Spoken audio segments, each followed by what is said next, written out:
This is a Headgum podcast. Fake the Nation, episode 410. Hello. This is Fake the Nation, where we talk about news, we talk about culture, and where we turn to football player commencement speeches for a little inspiration and motivation and possibly just like a touch of national rage.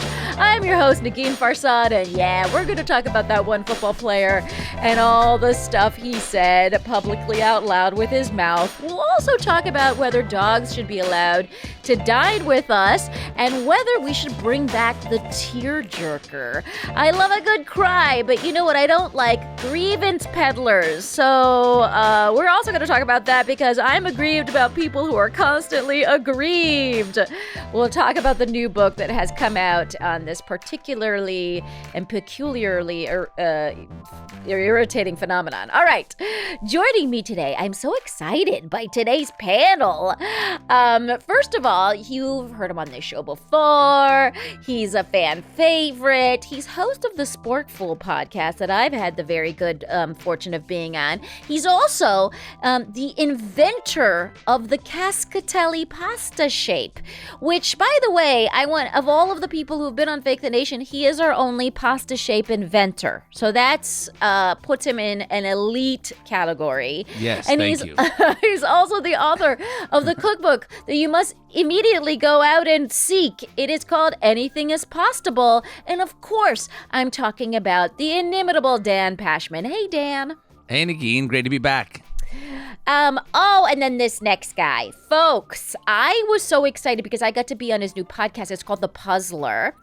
And it's so fun. And it's like it's like a game show that you can actually answer the questions maybe, and it exercised my brain in a way that I was very nervous about doing, but I think I managed to do it. He also has a new book out, which I'm actually most excited about. It's called The Year of Living Constitutionally, and it is exactly what you think it is, and we're going to hear a little bit more about that later. So hello to the wonderful AJ Jacobs. Thank you, Negin. Delighted to have you. You did great on The Puzzler, as did Dan. Both of you have been guests on The Puzzler. That's right. Yeah, it was a ton of fun. Yeah. Oh, AJ has a clause in his contract that he will only be on podcasts of people who have done The Puzzler. So it took a lot for us to work this out. I'm going to tell you what. You got to work for me.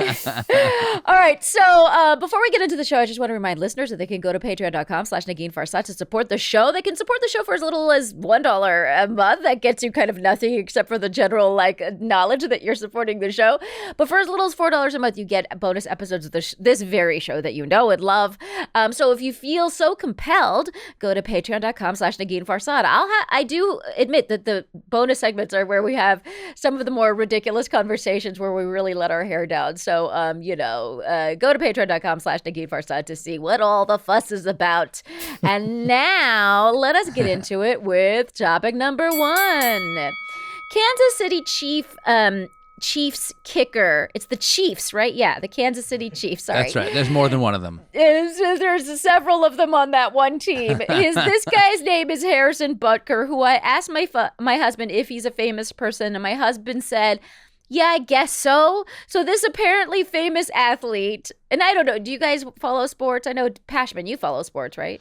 Yeah, I'm a pretty big football fan, so I've heard of him. I mean, the Chiefs have won several Super Bowls in the last few years, so, being the kicker, not every kicker may be famous, but being the kicker on a multiple Super Bowl winning team, is going to get your name in the news. Gives and people you see you on status. TV a lot. That's especially right. A team of a guy on the team who's dating Taylor Swift. So that's right. That adds another something. Okay. So anyways, this somehow famous person gave a commencement address at Benedictine College. It's a small Catholic school in Kansas. And I just want to start with some of what he said. So first he said women are more fulfilled, married and raising kids, and that's more valuable than academic or career goals. He criticized Joe Biden for, quote, pushing dangerous gender ideologies onto the youth of America. He said that the graduates should have Catholic pride, but, quote, not the deadly sin sort of pride that has an entire month dedicated to it. Now, that's just a little roundup of his statements. And there's obviously a huge backlash to this address, which feels totally like reasonable in some ways. But I wonder, though, is the backlash, because like I find those statements abhorrent. I don't know if you guys can tell. I do all of the things he says I shouldn't do. So I personally am like, that I don't like any of your feelings. But I wonder, is the backlash justified given he's a serious Catholic and this was a Catholic college that he was invited to speak at, that might actually be more, I don't know, open to some of that thinking. What do you guys think? Well, my thought is I wrote a book about the Bible many years ago, so I actually did study it. And what interests me is when people who say they take the Bible literally talk about family, because here are some biblical family values. Are you ready? Yes. David had 8 wives. Solomon had 700 wives and 300 concubines. So like man, you can't do anything these days. That's not. I want to see the Excel spreadsheet that managed all of those wives and concubines. Right. Come on, that doesn't And why sound do you right need at all. the concubines in it? Like the wives aren't enough. You still need to cheat on your wives. No, exactly. Come on. So yeah, to me, and Lot's daughters got him drunk and slept with him in a cave. What's the word for a thruple but 1,000? Great question. A 1,000 Yeah, that's actually that should be on an episode of The Puzzler. AJ is Great. let's figure that There out. you go. Love it. I mean, okay, so Dan, what do you think? So book Bible wise, some of his sentiments seem kind of like selective. Yeah, I mean, look, right. I'm not. I'm sure. I agree with AJ that in general, like if you're going to quote any religious text to back up your point of view, you're probably going to be picking and choosing the parts that suit whatever argument it is that you're making, and you could probably flip to a different page of that religious text and find something that contradicts whatever it is you just said. So honestly. It's not surprising that he said these things. It's surprising to me that he said them out loud with so much conviction with a microphone and camera in front of his face. That being said, I think your question is probably a very interesting one, Negin, because I'm also like, the outrage in response to this feels almost like a little bit tired. People are like, I guess we have to get upset about this. Yeah. Like, it doesn't even really feel like we're that upset. Like, we're just like, I guess we have to, be mad at this one. Let's Can't let this go. summon a bunch of anger. Right. Your question is an interesting one about but if he's at a Catholic college and these are now, I think some Catholics would take issue. I know some Catholics would take issue with these beliefs as well. But to the extent that there were some things that he might have said in his speech which are considered sort of official doctrine of the Catholic Church, does that make it okay? Like if the Pope got up and said these things at the Vatican, right, we would probably be like, we disagree with that, but it's the Pope. The Pope says a lot of things I disagree with. So why should a follower of the Pope be should a follower of the Pope have any less leeway in saying things that the Pope would also say? Right. And one thought I had when you brought up how outraged should we be, Negin, is, there's this principle in dog training and animal training of active ignoring. So when they do something annoying, you actively ignore them and you reward them for good things. And this can be transferred. I use it with my kids. I'm a big fan of actively ignoring my kids.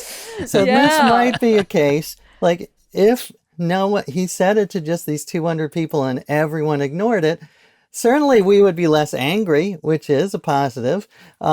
the danger is, of course, then these people might think, oh, then this is okay, and spread the gospel, the gospel of hate. So, AJ, I just want to thank you for being brave enough to come on this show and remind everybody that we as a society have been actively ignoring the wisdom of dog trainers, and it's true. Like I have truly not thought about that, not once in my life, about active ignoring. So helpful, It's incredibly helpful, and that was kind of my feeling was, well, there's, because it's funny, the thing that people kept saying to me, just like in conversation, was like, did you know his mother is a medical physicist at Emory University's Winship Cancer Institute?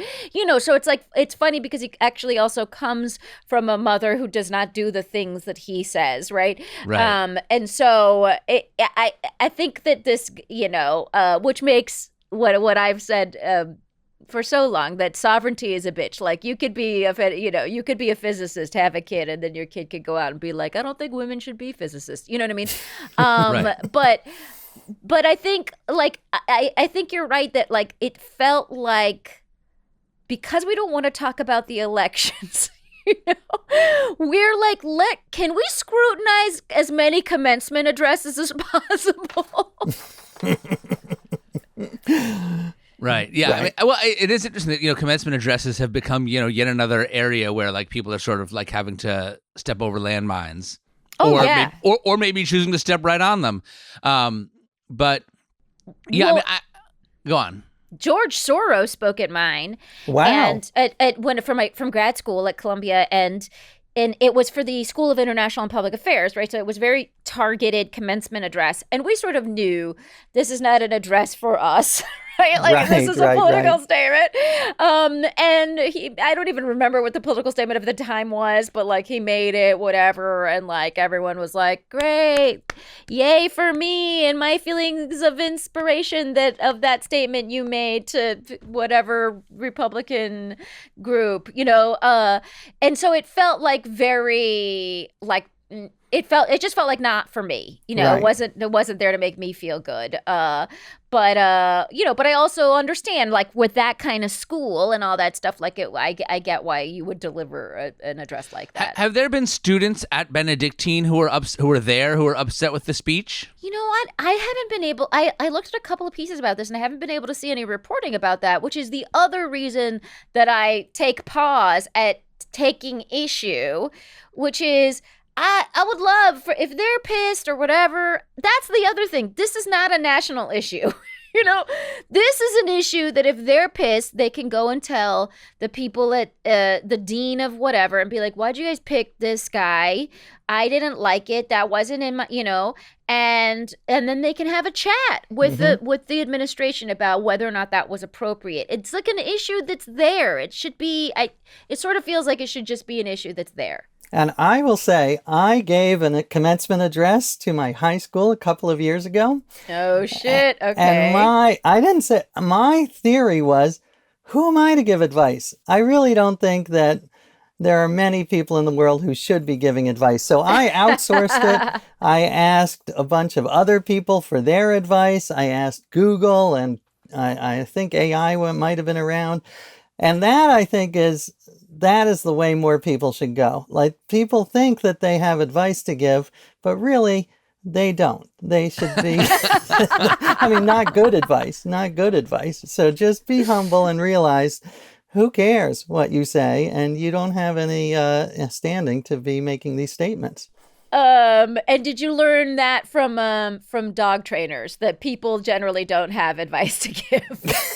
Yeah, that's actually AJ's next book. Everything I know I learned from dog trainers. Oh, I would do it. All right, folks. What do you think about this particular grievance? We're going to actually return to the general issue of grievance in just a moment, after we hear about our sponsors. And we are back, and we're ready for topic number 2. Okay. So Frank Bruni is an opinion writer for The Times. He wrote a book called The Age of Grievance, which basically stipulates that grievance defines everything in American life. And he goes to great pains to point out that he thinks the left and the right do it, though maybe the left perfected it. He's been saying versions of this, and many others have too. And on this show, we've kind of talked around the whole thing, but I wanted to get at it directly. So I guess first off, like, are we a nation that runs not on Duncan, but on grievance? That was the rejected slogan for Duncan. And it tastes good, too. It's delicious.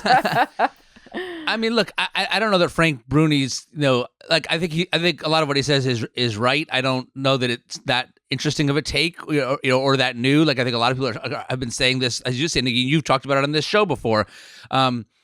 So I don't know that it's the most new and novel concept. That being said, and look, I think it's mostly that we all know that social media is designed to foment anger. Anger on social media leads to more engagement and more clicks. We all know about confirmation bias, that people seek out the sources of information that confirm their pre-existing opinions. So those two things together have pushed people farther apart and made them angrier and angrier. And more convinced that they're right, and the other side is not only wrong but like the enemy. But first of all, I don't think it's unique to America. I mean, social media is everywhere. These things are happening everywhere. It's only getting worse, I think. I was just reading an article about how, college students are increasingly seeking out sources of information about the Israel-Gaza war that only confirm their pre-existing opinions. So that's not going to lead anywhere good. And so, I don't know what the solution is other than, I think those are the two root problems, but I don't necessarily see like I don't know what the solution is. Yeah.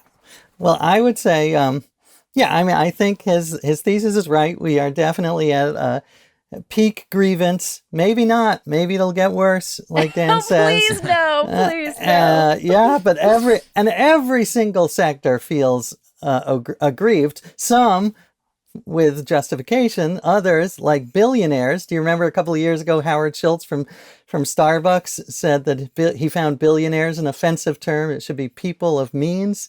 And he wasn't joking. He was not, like, that was not a joke. But I would say, I brought up dog trainers before. Let me bring up child psychologists, because this was during the COVID, it was a hard time to be a parent, so I watched these seminars on how to be a parent, and one of them the psychologist said, don't get furious, get curious. When your kid does something to piss you off, be like, well, why did you do that? Let's figure it out, and what's the solution? So seeing it as a puzzle, because that was the book I was writing. So to me, that is one solution. We need to reframe more of the world as a puzzle instead of a war, and we got to figure out why we disagree and what can we do to change, and if we can't change, where can we go from here? So that would be my and just to solution. Continue your puzzle analogy, AJ, I feel like we're stuck in this mode of sorting puzzle pieces into different categories, like corners and colors and whatever, without ever putting a fucking piece on the board, motherfuckers. You know what I mean? I love that. It's like we spend so much time sorting like grievance territory, right? Staking grievance claims. We spend very little time on actual like solutions, which is, I saw this TED talk at from the when I was at TED a couple weeks ago. Not fancy, to brag. fancy. Whoa. It was between Aziz Abu Sara and Maoz Inon, and we're actually working on getting him on this very show, so stay tuned for that. But they gave this incredible TED talk, and it was one of them had lost their parents in October 7th, the Israeli Maoz, and then Aziz had lost his brother from Israeli forces in years prior. So they both lost significant family members to this conflict, and their whole thing is, all right, now that happened, it's over. let's talk about solutions. And it was the first time I felt like I was listening to an actual conversation about the conflict, right? About what to do. Now, where are we putting these puzzle pieces? We got it. We get it. We got everybody on the side. Da, da, da, da. Everyone's angry. Okay, we get it. Now what do we do? You know? And I just realized like we've been so caught up in grievance mode that we don't actually like do any thinking. Like I feel like we do very little creative thinking on solution mode. And again, I feel like even me just saying that I'm gonna be in trouble or something. But and I'm not trying to like flatten the issue, and I'm not trying, you know what I mean? But look at that TED Talk. It was really compelling. They're not flattening the issue. I love that idea. I'll check that out. But I think you do hit on something there, Negin, which is that I think that a lot of the sort of the grievance industrial complex is about kind of like going back through history and trying to sort of like piece together things that have happened over time that have led to whatever injustice it is that a certain group may feel they've been targeted by. And can I just add one thing? Because I just wrote a book about the Constitution. So I was studying the Founding Fathers, who we know had a lot of flaws. We don't want to go back to that, but they did have one virtue that it should not be overlooked. A lot of them, like Ben Franklin, were very flexible in their thinking and willing.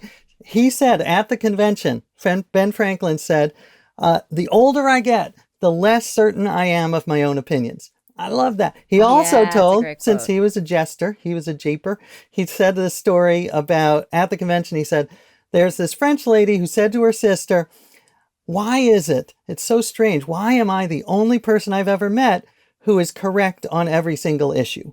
So, yeah, Ben Franklin got a laugh from Negin and Dan. That's nice, Ben. Yeah. So anyway, I think we're all that French lady, and we all need to acknowledge that we don't have a monopoly on truth. All that said, like I think that there is an element of human nature here. Like I tend to believe that, like, you know, we want to say that like, oh, these modern things like social media or confirmation bias sort of came out of nowhere, but like they're really just sort of like taking human nature and putting it on steroids. Human beings have always divided ourselves into different categories and different clubs and different groups, and we name ourselves different things, whether it's religious groups, nationalist groups, ethnic groups, and then those groups split and splinter when they have a disagreement, and now this group calls itself something different. And so there's always been this sort of like obsession with taxonomy among human beings, and that's not a new thing. And I also think it's not so new that like everyone kind of always thinks they're the ones who are getting screwed. You know, like everyone in every job I ever had thought they were the ones who were working harder than everybody else. Have you ever had a coworker who was like, yeah, I'm really getting away with murder over here? No coworker says that. They always say like, I did this and I did that, and so in accounting isn't pulling their weight.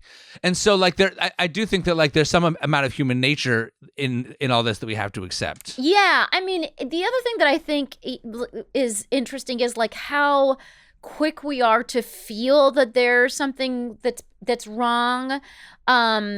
And one of the examples that Bruni gives in the book, and I'm not trying to like be a Bruni guy over here. I'm just like, I just thought he made some interesting points as I'm sharing them. But one of the things he pointed out in the book was that during the Russian incarceration of Brittany Griner, the HuffPost had a headline that said, America hates black female athletes.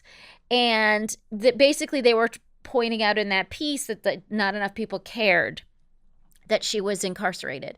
And it was weird. I mean, I remember at that time, like seeing that headline at Headlines Like It or whatever, because everyone was talking about Brittany Griner. And then the other thing that everybody was saying was that not enough people are caring about Brittany Griner, while at the same time, everybody was talking about like, it was like this weird thing where I was like, I feel like we're all talking about Brittany Griner, like all the time. Like what is the, you know, like, in fact, Biden, and then this is what Bruni points out too, Biden actually traded a convicted Russian arms dealer to, like, get her like to get her back. I mean, it was one of these like incredible exchanges, and again, I'm not saying all that was handled perfectly or whatever. Like, I don't know the ins and outs of it, but I just remember feeling like, why does everyone say we're not talking about her when I feel like every day we're all talking about this event, And so so my feeling is we just also have this knee-jerk reaction to claim that something is going wrong. Like we can't, for some reason can't just sort of, and that's the kind of situation where you do want there to be like a constant drumbeat of international, pressure so that the Russians would release her, you know what I mean? So, and I think, so maybe it was just part of the plan to like, for their, for articles like that maybe helped. I don't know, but it did. Sometimes it just feels like I feel like we should take a step back. I mean, compromise is a huge one. And then the other thing is take a step back and like and think like, am I really being wrong? Or someone being like specifically wronged here? You know what I mean? Right. Well, and have you guys noticed this? I feel like it's become very fashionable in the last few years, really since Trump, but like especially since COVID, for people on social media to always be saying some version of like, the world is a garbage fire. Everything's awful. Yeah. Everything's so terrible.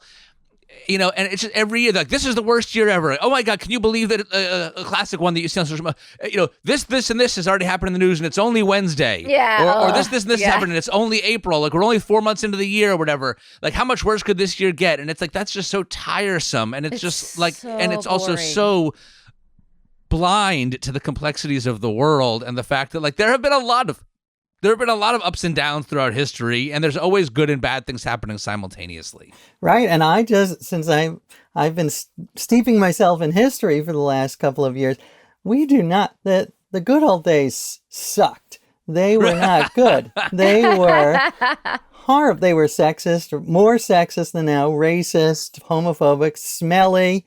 Medical care consisted of, this is cutting edge medical care in the 18th century, was the tobacco smoke enema, where you would take a hose and shove it up your ass and someone would blow smoke. It's literally blow smoke up your ass. That's what it meant. So yeah. So wait, is that where blow smoke up your ass comes from? Like that? I have spent way too much time researching that, and I still can't figure it out. There are people who say yes. There are people who say no. So I'm not going to take a stand. Is there an alternate theory as to where that could come from? There are alternate theories. I can't remember them, but so a lot of people throughout history have been blowing smoke up different people's asses. So it's hard to say. Yeah. Well, okay. I want to share with you guys a little study that I read about. I went down a rabbit hole looking for like other interesting ideas around this, and I found a study about where they asked a bunch of people to write. Half of them they asked to write about a time they felt they were wronged. And so they had to write a little like story about a time they felt they were wrong. And then the other half were asked to write about a time they felt they were bored. They were just at a boring time. And so these two groups were asked to do these two things. And then afterwards, the researchers asked them for help with something. Yeah, so the real, trick. So it's like they put them in a particular state of mind and then ask them for help. And then those who wrote the essays about being wronged were 26% less likely to help the researchers. And they were rated by the researchers as feeling 13% more entitled. Interesting. And so I thought this was a really interesting, right? And it's so funny because there's times where my husband will ask me something and I'll be like, oh, let me tell you. And I'll get all angry and I'll be like, oh no, because he knows that the anger I feel about a particular grievance doesn't end at the grievance. So true. It spills over. And I love that point because I think one of the challenges I try to do to myself is notice when something goes right. Again, a good one for the kids. Say, you're pointing out the right. But just an example, I had this feeling whatever line I got on at the drugstore was going to be the slowest. And of course, that's not true. That's just, it's average. I always say that to myself, yeah. So when I'm on a fast line, I have to say to myself out loud, Like, remember this, you idiot. You were on the fast line. So next time you're on the slow line. Savor this one, AJ. Savor it. Yeah, savor it. It was just 30 seconds. You walked right up and gave him your credit card. Woo. Yeah. So yeah, that is the problem. Like Dan said, our psychology is so good at noticing the negative, and we have to make a real effort to notice when things go so right. I love this. Just to wrap up this conversation, which could go on forever because I have like 1,000 more examples and they're all interesting and, spark memories from the last 10 years. But I like the solutions we've come up with. One is think about the positive. The other one is be compromising. The other one is think for a second, is something bad actually happening? And then another one that I read in a review of the book was the cure. Which I read in a review. This was his cure is humility, which I think kind of it takes in a lot of pieces of what we just talked about. So those folks are the solutions to this aggrieved culture. And I want to say too about us as a country, we're like this. The people who are here right now, like a whole bunch of them are still the ones that were here in like 2012 when things seemed nicer. You know what I mean? It's the same fucking people, right? So we're clearly aware and can do this. You know what I mean? We're like, we've already proven we know how to be like just more chill motherfuckers. You know what I mean? So like that's, let's just keep that in mind. Go back. But I want to congratulate Negin because you talked about the importance of solutions and then you modeled it and you gave us solutions. Guys, so thank you for being my role model. That. Yes.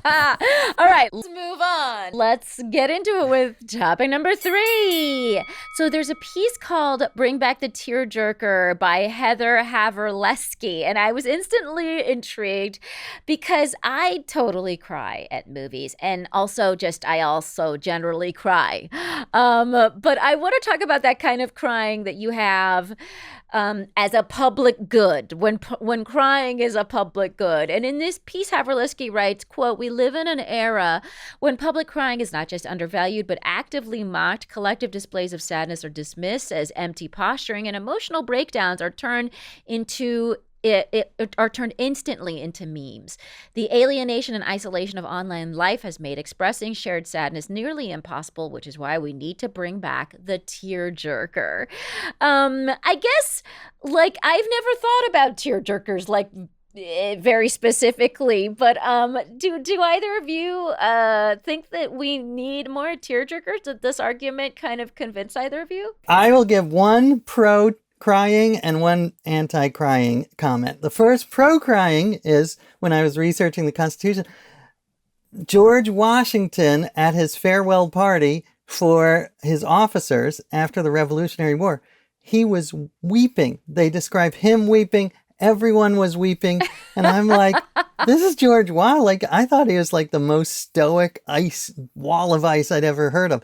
So anyway, so if you want to be like inspired by him, sweet. For me, I am extremely repressed, and I revel in my repression. I think that it's not always a bad thing to be repressed. And I'm an outlier. I'm not recommending this for everyone, but I don't like watching sad movies. I don't even movies in general. Do you not like the feeling that your eyes are gonna go, like they're gonna start welling up? Why do you not like watching sad movies? Because they're sad. That's the main reason. Because I don't like sadness. I think I follow. Okay. But for instance, like, I have trouble with romantic comedies because I'm very stressed during that second act when they're like, are they going to get together? Or like, is the secret going to break them apart? So I have to look at Wikipedia and make sure they get together in the end. So for me, I am not built. I guess it's my life. I feel even though I'm extremely lucky and privileged, I still feel life is a shit show and there's so much stress in regular life. So I don't like to put myself in more stress by watching. But Well, so what some psychologists would say is that the release you get from crying is actually good for you, and maybe that if you gave yourself a chance to watch a sad movie and have that release, you could actually benefit from it. Like, I understand that it's sad, but maybe there is a cathartic element to that, AJ. I don't know. You noodle on that for a second. Well, Dan, you tell us what you think. Well, I mean, just to pick up on what you're saying, Negin, I mean, there's research that shows that people like listening to sad songs when they're sad, and that listening to sad songs when you're sad can make you feel better because you feel like someone else has empathy for you, like the person singing this, like you sort of feel heard or your sadness is recognized within the song, and so you feel like validated in some way, or you almost feel as if the song is empathizing with you, and that can make you feel better. And so I think that that's sort of the similar logic to what you're saying. Yes. And so I think that is interesting. And yeah, I mean, look, I think that certainly there are times I'm not a big crier at movies, but there's certainly times that I've teared up watching a movie, and overall, yeah, like I think it usually name the movie. Name the movie. The one that comes to mind was You Are So Not Invited to My Bar Mitzvah. Oh, Really? The Adam Sandler movie. Did you cry? Really? Have you seen it? yeah, I saw it. I didn't I saw cry. it on a plane. I don't remember crying. So look, I mean, there's just we happened to watch it like right in the lead up to my daughter's bat mitzvah. But it was also just that like I don't even remember the details. I mean, I didn't think the movie overall was so great, but like there was a moment, but like the main character daughter sort of like accidentally ruined her best friend's bat mitzvah party or did something to mess it up. So like that, so this other girl kind of got shortchanged out of her big grand entrance.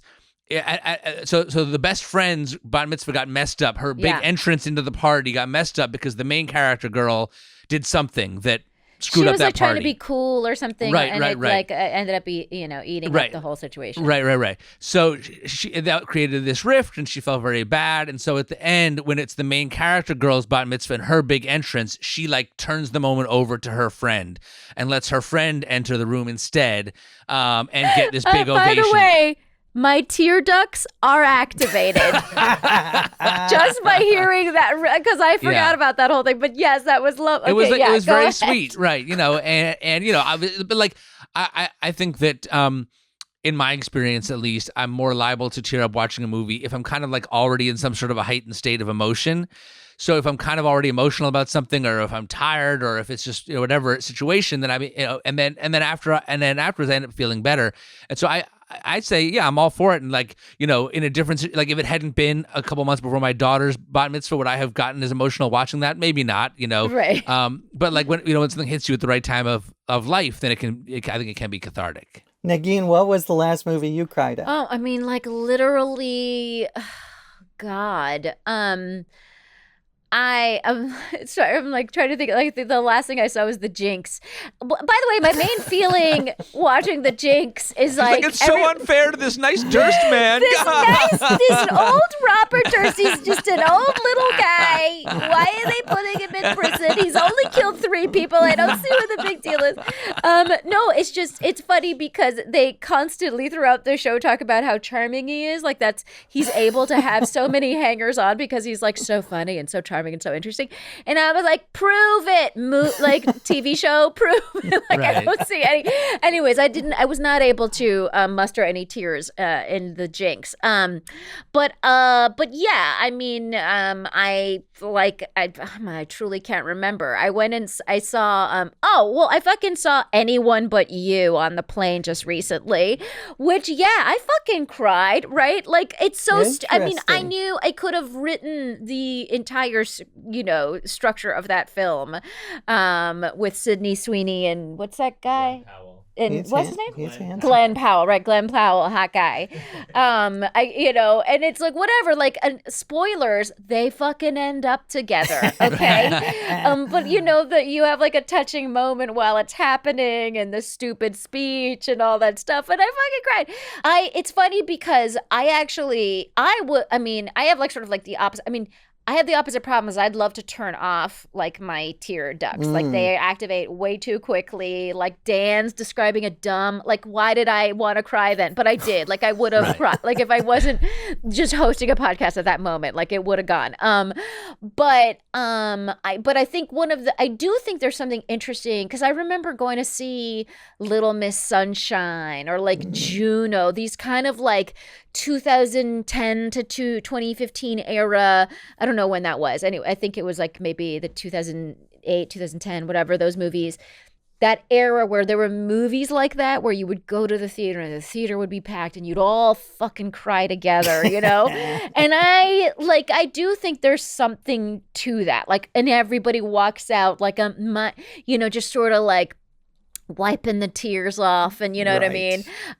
There is something to that I think is quite lovely. So I don't know. I'm curious. Yes, AJ. I've had time to think about the catharsis thing. Okay. Let me get two quick comments. One, Everything Everywhere All at Once was the last movie I cried at. I don't know if any weepers. Yeah. I did not cry at Anyone But You, and this I won't ruin it, but there is a scene where he does something elaborate that requires government assistance to rescue him.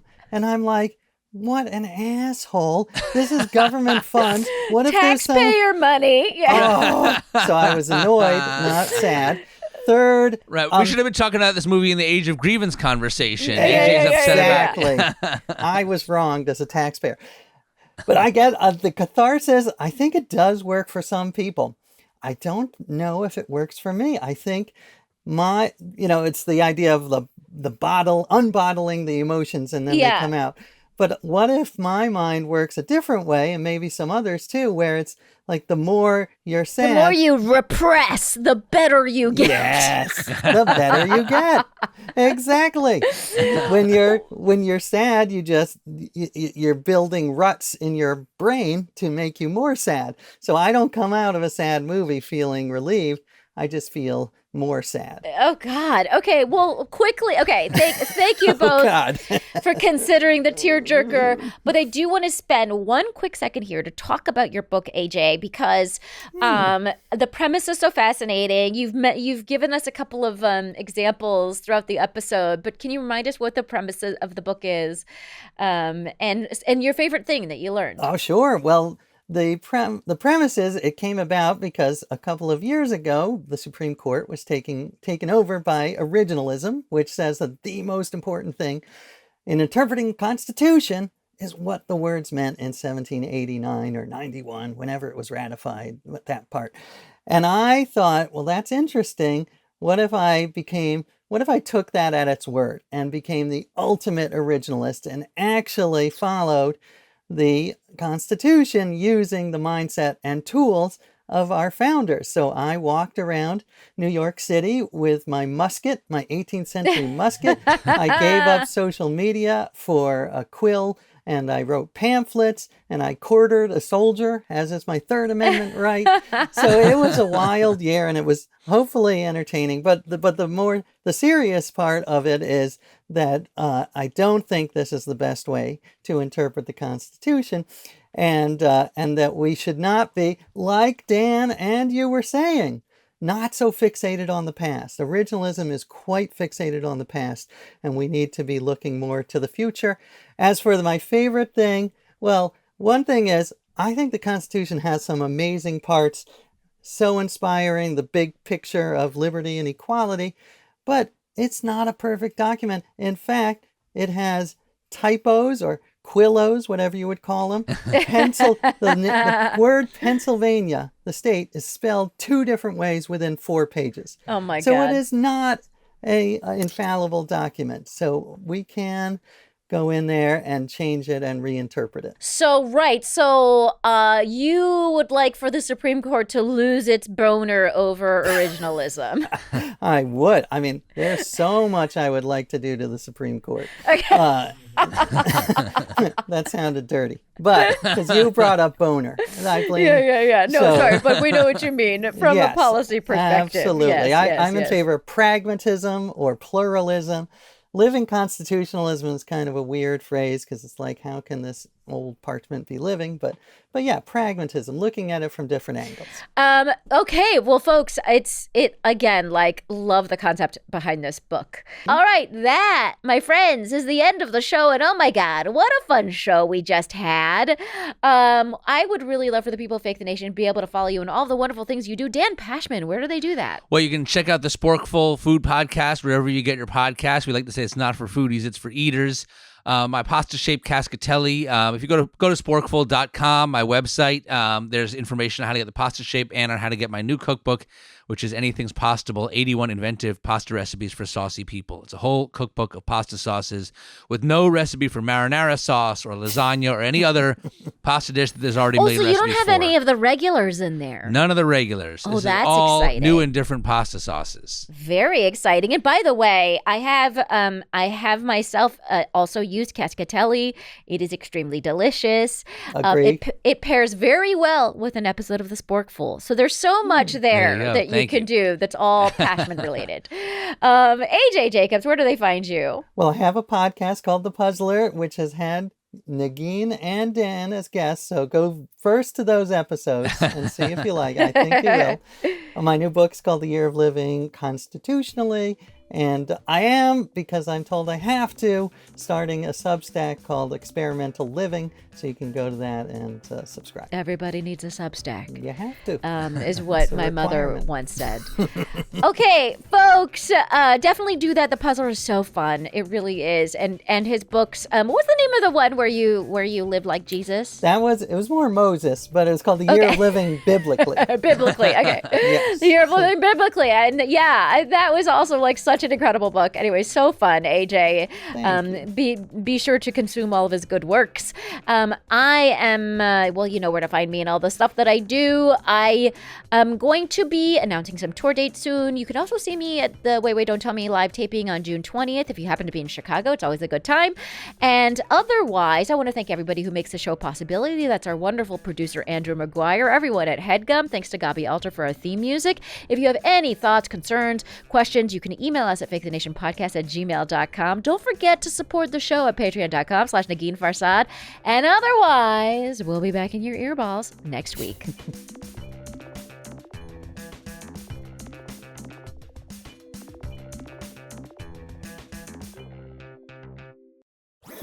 That was a Headgum podcast.